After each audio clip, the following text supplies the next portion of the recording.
Hello students, स्वागत है आपका सनराइजर स्टडी वन में। और हम सीख रहे हैं present indefinite tense. Present indefinite tense में हमने अफर्मेटिव सेंटेंस अभी सीखा है, जिसमें हमने एस यस का प्रयोग किस तरीके से हम टेंस में करते हैं और अपना अपनी का प्रयोग किस तरीके से करते हैं, ये सभी हमने पिछली वीडियो में सीख लिया है। तो आज हम पढ़ेंगे प्रेजेंट इंडेफिनिट में अफर्मेटिव सेंटेंस में कुछ मीनिंग्स होते हैं जिनका प्रयोग हमें वाक्य में कहाँ करना होता है, ये सभी हम आपको बताएंगे। अगर आप मेरे चैनल पर नए हो तो मेरे चैनल को सब्सक्राइब कर लो, जिससे कि आगे जितने भी वीडियो हमारे आएंगे सभी आप तक पहुंचते रहेंगे। तो चलिए, हम ये सभी मीनिंग्स हैं जो आपको याद रखना है, कि याद कर लेना है, जिससे कि ये वाक्य में कभी भी आते हैं तो इनका प्रयोग हम किस तरीके से करना है ये आपको हम बताते हैं। डेली मीन्स रोज़, एवरीडे प्रत्येक दिन, एवरी ईयर प्रत्येक साल, एवरी मंथ प्रत्येक माह या हर महीने, एवरी वीक प्रत्येक सप्ताह, एवरी मॉर्निंग या every week, every evening, every noon. ऐसे बहुत से मीनिंग हैं जो हम याद रख सकते हैं। चलिए, कुछ टेंस हैं जिनको हम आपको बताना है। वह है रोज़ स्कूल जाता है। इसमें जो शब्द आया है वह है रोज़ स्कूल जाता है। इसमें जो रोज़ शब्द दिया है इसका प्रयोग हमें कहाँ करना है। मैं प्रत्येक दिन चाय पीता हूँ, प्रत्येक दिन। ऐसे कुछ टेंस होते हैं, हर साल, रोज़ सुबह, इनको किस तरीके से हमें बनाना है। वह है रोज़ स्कूल जाता है। पिछले वीडियो में हम आपको बता चुके हैं कि कर्ता अगर एक वचन है तो मुख्य क्रिया में एस या ईएस का प्रयोग करते हैं। ये पिछले वीडियो हम जान चुके हैं। अगर आपने नहीं देखा है तो पिछला वीडियो ज़रूर देखें, जिससे आपको टेंस सीखने में कोई समस्या नहीं रहे। चलिए, हम शुरू करते हैं। वह रोज़ स्कूल जाता है तो ही, इसमें हम कर्ता के बाद लिखते हैं मुख्य क्रिया। ही गोज, गो में ईएस लगाना है क्योंकि कर्ता है एक वचन सिंगुलर। ही गोज टू, जाने के बाद टू का प्रयोग। ही गोज टू, यहाँ भी जाता है यानी गो आता है, उसके बाद हम टू का प्रयोग करते हैं। पिछले वीडियो हमने बता दिया है। ही गोज टू, अब यहाँ देखना है स्कूल भी लिख देना है। He goes to school. अब ये शब्द बचा हुआ है रोज़, इसको हम सबसे लास्ट में लिख देते हैं डेली। तो हमें याद रखना है कि इसमें जितने भी हमने मीनिंग इस साइड लिखे हुए हैं, daily, everyday, every year, every month, every week, every noon, every morning, every evening, जितने भी मीनिंग ये होते हैं ये सभी टेंस में सबसे लास्ट में लिखे जाते हैं। इस बात को याद रख लेना है। कभी भी हम कर्ता के बाद इनका प्रयोग न करें।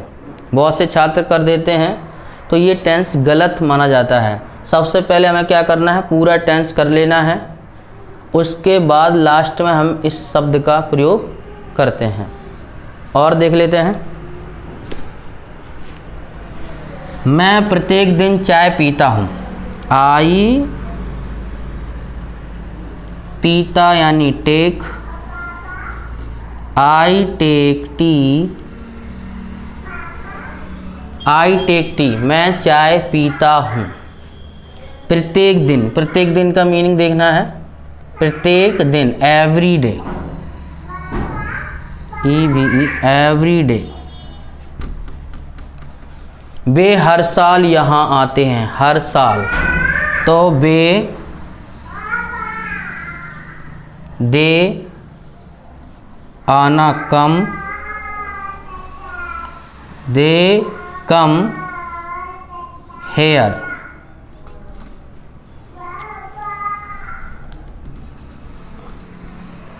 दे कम हेयर, हर साल का हर साल यानी प्रत्येक साल या हर साल।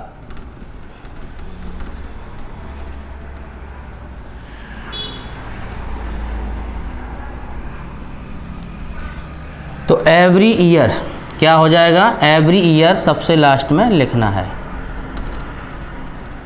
Every year,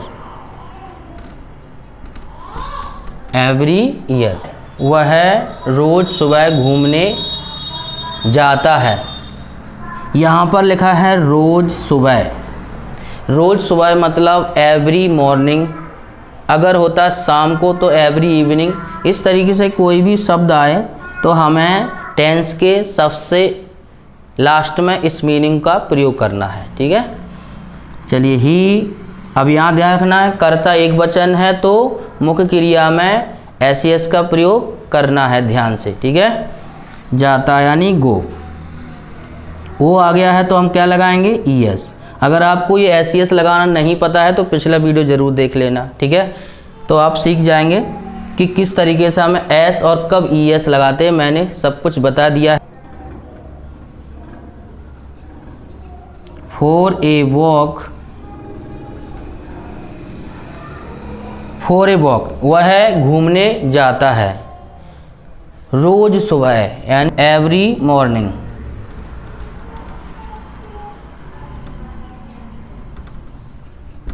every morning. अब हम इसके बाद और टेंस बनाएंगे जिससे आपको समझ में आएगा। वह दिन में एक बार चाय पीता है।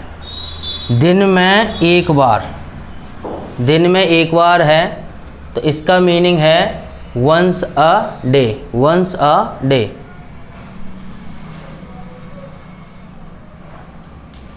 ही सिंगुलर है तो ऐसे इसका प्रयोग करना है। ही टेक्स टी, वह चाय पीता है। इतना टेंस करना है पहले, वह चाय पीता है।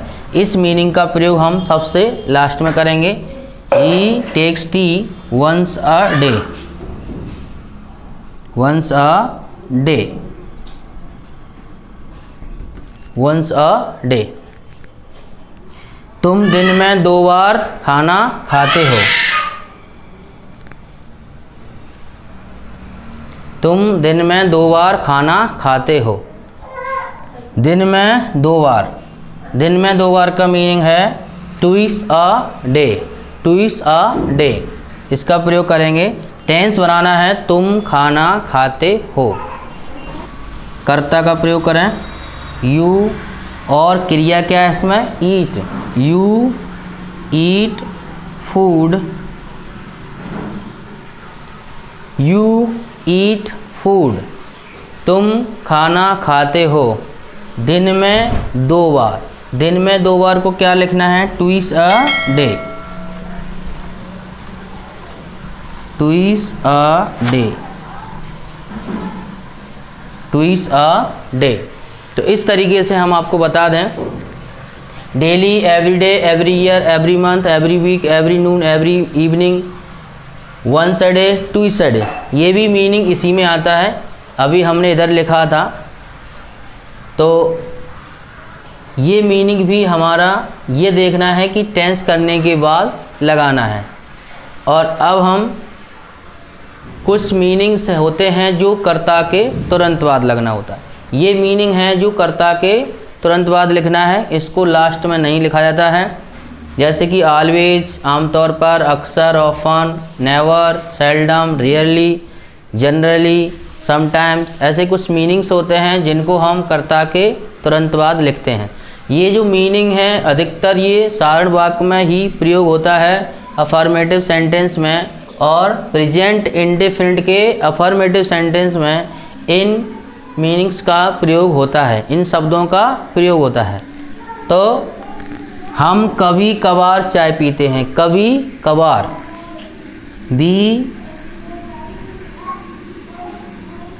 कभी कभार का मीनिंग देखना है इसमें, कभी कभार, रेयरली। तो we rarely take tea, we rarely take tea, यानी हम कभी कभार चाय पीते हैं।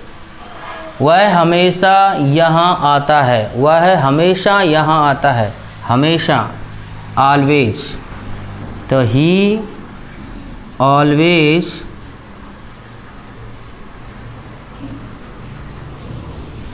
ऑलवेज आना, कम, कर्ता सिंगुलर है इसलिए एस लगाएंगे।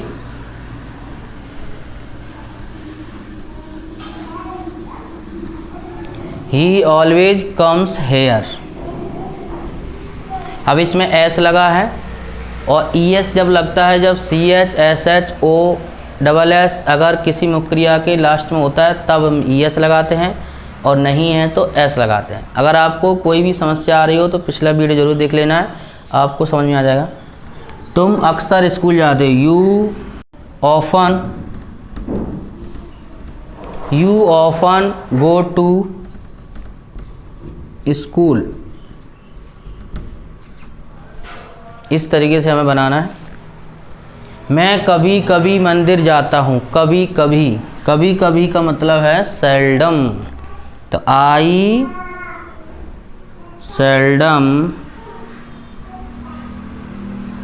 Seldom go to temple.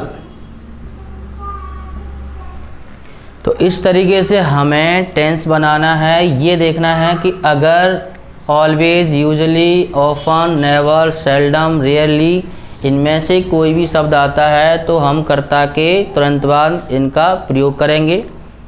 ज़्यादातर ये सारण वाक्य में इनका प्रयोग होता है, और ये जो मीनिंग है इनका प्रयोग हमें पूरा टेंस बनाने के बाद सबसे लास्ट में इनका प्रयोग करना है। यही याद रखना है, मीनिंग्स याद कर लेना है, फिर इनका ये याद रखना है कि इनका प्रयोग हमें कहाँ करना है। मुझे लगता है कि आप टेंस समझ गए होंगे। अगर आपको समझ में आ गया हो तो वीडियो को लाइक, कमेंट और शेयर कर देना। अगले वीडियो में आपको बताएंगे कि नेगेटिव सेंटेंस किस तरीके से बनाते हैं और उसमें डू डज का प्रयोग किस तरीके से करना है। अब हम साइक्रिया का प्रयोग नेगेटिव से शुरू करेंगे। अभी हमने देखा है कि कोई साइक्रिया का प्रयोग नहीं हुआ है क्योंकि सारण वाक्य में डू डज का प्रयोग नहीं होता है। तो अब हम नेगेटिव सेंटेंस, फिर इंटरोगेटिव सेंटेंस, ये सभी सेंटेंस कराएंगे।